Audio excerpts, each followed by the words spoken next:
What do Italy's bureaucracy and the Treasury of the United States have in common? I'll be right back. On an earlier broadcast, you may have heard me say that if we in the United States doubled our troubles, we'd still be better off than most any other country in the world. It's probably true even when it comes to the bureaucracy, though I've given some examples of mind-boggling bureaucratic inefficiency here in the United States. The world's championship apparently rests with Italy, but the Italians are working hard to lose it. For generations, Italy has been adding bureaus on top of bureau on top of bureau. There are now nearly 60,000 separate government agencies, each with its own head man, one for every 900 Italian citizens. Jurisdictions overlap, civil service jobs are treated as lifelong sinecures, and once an agency is created, it seems to go on forever despite the end of its usefulness. The welfare agency for the veterans of the Garibaldi campaigns is still in operation, despite the fact that the last campaign ended 115 years ago.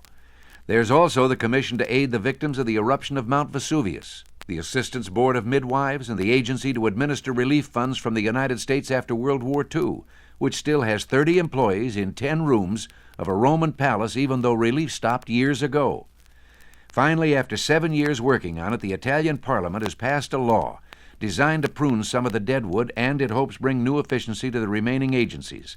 The law provides that a new commission will, over the next 3 years, mark for extinction those agencies which are no longer needed, such as some of the ones I've mentioned.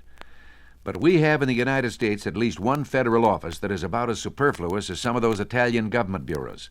It's the office of the Treasurer of the United States. As you probably know, the Treasurer is the person whose signature appears on all our currency. Traditionally, for the last 2 decades or so, the Treasurer has been a woman. That signature on the dollar bills, by the way, is itself only a tradition. It is not required by law. Until a year ago, the Treasurer of the United States did have something other than this ceremonial function. The office had the responsibility of keeping track of the federal checking account. But Congress has now shifted that duty to the new Bureau of Government Financial Operations. What does the Treasurer do now? Her days are spent giving speeches in support of savings bonds and, according to a recent newspaper report, to communicate the programs and policies of the administration. As for signing her name, when the current occupant, Mrs. Francine Neff, came aboard, she provided some samples of her signature to the Bureau of Engraving and Printing. They selected the one they liked, and that was that. It's been on your folding money ever since.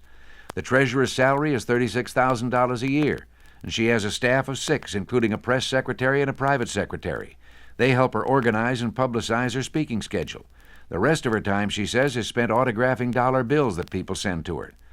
Now, I have no quarrel with the Mrs. Neff herself, but in the face of an incredible federal deficit budget somewhere between $60 and $80 billion, you have to start trimming somewhere. Do we really need a $36,000 a year lady to sign dollar bills and tub thump for saving bonds on the president? And does she need 6 people to help her? Maybe we should ask the Italian Commission on Superfluous Commissions to come over and give us a recommendation. This is Ronald Reagan. Thanks for listening.